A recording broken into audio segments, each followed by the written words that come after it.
Steve jobs, ये नाम सुनते ही दिमाग में क्या आता है? आईफोन, एप्पल, एक विजनरी। बिल्कुल। पर आज हम उनकी कहानी को एक अलग नजरिए से देखेंगे। ये सिर्फ एक इंसान की कहानी नहीं, बल्कि उनके उतार चढ़ाव, उनकी गलतियों और उन सबकों की कहानी है जो उनकी जिंदगी हमें सिखाती है। और उनकी कहानी को समझने के लिए शायद यही कोट सबसे जरूरी है। आप भविष्य की ओर देखकर डॉट्स कनेक्ट नहीं कर सकते, ये तो बस पीछे देखने पर ही जुड़ते हैं। ये लाइन एक तरह से उनकी पूरी जिंदगी का सार है। चलिए आज पीछे मुड़कर देखते हैं कि कैसे उनकी जिंदगी के बिखरे हुए डॉट्स ने मिलकर एक शानदार तस्वीर बनाई। तो कहानी की शुरुआत होती है एक बहुत ही अनकन्वेंशनल, एक असाधारण शुरुआत से। देखिए, स्टीव जॉब्स की कहानी की नींव ही एक वादे पर रखी गई थी। उनके बायोलॉजिकल पेरेंट्स, जो उस वक्त ग्रेजुएट स्टूडेंट्स थे, उन्होंने उन्हें गोद देने के लिए सिर्फ एक शर्त रखी थी कि उन्हें गोद लेने वाले माता-पिता उन्हें कॉलेज जरूर भेजेंगे। और ये वादा पूरा भी हुआ। लेकिन स्टीव का मन पारंपरिक पढ़ाई में कहाँ लगने वाला था। वो स्कूल में थे तो होशियार, पर बहुत जल्दी बोर हो जाते थे। तो फिर हुआ ये कि कॉलेज में एडमिशन लेने के सिर्फ 6 महीने बाद उन्होंने कॉलेज छोड़ दिया। अब कॉलेज तो छोड़ दिया, पर आगे का रास्ता आसान नहीं था, बिल्कुल भी नहीं। वो एक ऐसा दौर था जब उनके पास रहने को जगह नहीं थी। दोस्तों के कमरों में फर्श पर सोते थे, गुजारे के लिए कोक की खाली बोतलें इकट्ठा करके बेचते थे, जिससे 5-5 सेंट मिलते थे। और पेट भरने के लिए हर हफ्ते मीलों पैदल चलकर मंदिर जाते थे, ताकि कम से कम एक वक्त का खाना मिल सके। सोचिए, ये वही इंसान है जिसने बाद में दुनिया बदल दी। और यहीं पर वो पहला डॉट आता है जिसका जिक्र उन्होंने किया था। उस मुश्किल दौर में भी उन्होंने कुछ ऐसा किया जिसका कोई प्रैक्टिकल मकसद नहीं था। उन्होंने सिर्फ अपनी दिलचस्पी के लिए कॉलेज में एक कैलीग्राफी क्लास में जाना शुरू कर दिया। मतलब उन्हें कोई आइडिया नहीं था कि ये सुंदर लिखावट की कला उनके किस काम आएगी, पर उन्होंने बस सीख लिया क्योंकि उनका मन कर रहा था। फिर 1974 में उनकी जिंदगी में एक और बड़ा मोड़ आया। वो भारत आए। यहाँ आने का मकसद था आध्यात्मिक ज्ञान की खोज, बौद्ध धर्म को समझना, ध्यान करना। इस यात्रा ने उनके ऊपर एक बहुत गहरी छाप छोड़ी। उनके सोचने समझने का तरीका बदल गया। और कहते हैं कि एप्पल के प्रोडक्ट्स में जो एक सादगी, एक ज़ेन लाइक डिज़ाइन देखने को मिलता है, उसकी जड़ें कहीं न कहीं इसी यात्रा में थी।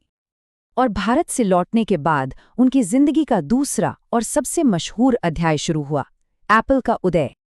यहाँ कहानी में एंट्री होती है दूसरे स्टीव की, स्टीव वॉज़नियाक। इन दोनों की जोड़ी कमाल की थी। देखिए, वॉज़नियाक थे असली टेक जीनियस। वो थे जो असल में टेक्नोलॉजी को बनाते थे। और जॉब्स थे विजनरी। उनका काम था उस टेक्नोलॉजी को एक खूबसूरत पैकेज में ढालना, उसकी मार्केटिंग करना और उसे एक ऐसी चीज़ बनाना जिसे हर कोई चाहे। एक के बिना दूसरा अधूरा था। और इन दोनों का पहला वेंचर पता है क्या था? एक ब्लू बॉक्स, एक छोटा सा डिवाइस जो गैर कानूनी था और जिससे फ्री में लंबी दूरी की फ़ोन कॉल्स की जा सकती थी। इसी छोटे से प्रोजेक्ट से उन्हें समझ आया कि वो दोनों मिलकर ऐसी टेक्नोलॉजी बना सकते हैं जिसे लोग खरीदेंगे। और बस यहीं से एक गैराज में एप्पल की शुरुआत हुई। और ये शुरुआत कितनी धमाकेदार थी, इसका अंदाज़ा आप इसी बात से लगा लीजिए। एक गैराज से शुरू हुई ये कंपनी सिर्फ 10 साल के अंदर $2 अरब की कंपनी बन गई। सोचकर देखिए, 10 साल में ज़ीरो से $2 अरब, ये किसी चमत्कार से कम नहीं था। सब कुछ बेहतरीन चल रहा था, पर फिर कहानी में एक ऐसा मोड़ आया जिसकी किसी ने कल्पना भी नहीं की थी। स्टीव जॉब्स अपनी ही कंपनी से निकाले गए। हाँ, आपने सही सुना। जिस इंसान ने एप्पल को बनाया, उसे उसी की कंपनी से निकाल दिया गया। ये एक बहुत बड़ा पब्लिक ह्यूमिलिएशन था।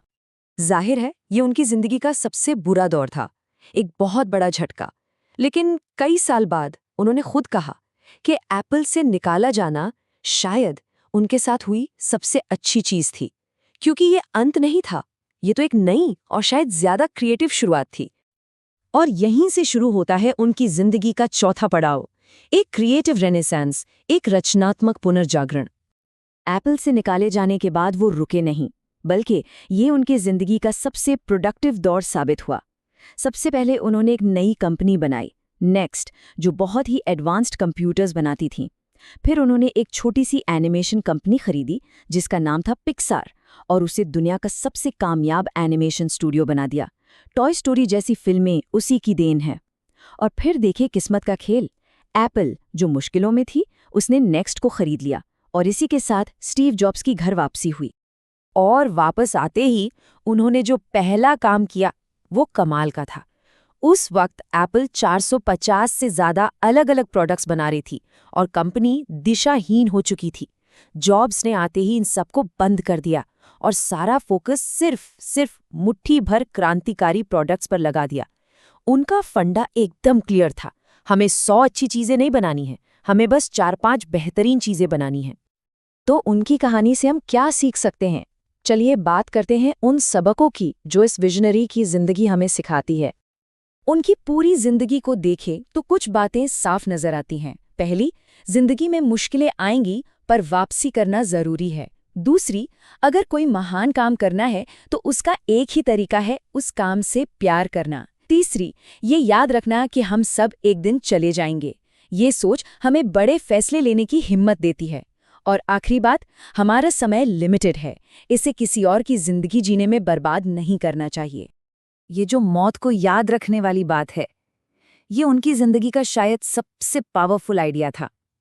उनका कहना था कि जब हमें ये याद रहता है कि एक दिन मरना है, तो हम उन फालतू डरों से आज़ाद हो जाते हैं कि लोग क्या कहेंगे या हम फेल हो गए तो क्या होगा, क्योंकि असल में हमारे पास खोने के लिए कुछ है ही नहीं। और इसी सोच ने उन्हें हमेशा बड़े, बोल्ड और साहसी फैसले लेने की हिम्मत दी। तो स्टीव जॉब्स की कहानी हमें यही याद दिलाती है कि जिंदगी के बिखरे हुए डॉट्स, वो बेतरतीब लगने वाली घटनाएं भी एक दिन पीछे मुड़कर देखने पर जुड़ जाती हैं और एक मतलब बनाती हैं। और आखिर में ये कहानी हम सबके सामने एक सवाल खड़ा करती है, हमारा समय सीमित है, हम इसे कैसे जिएंगे?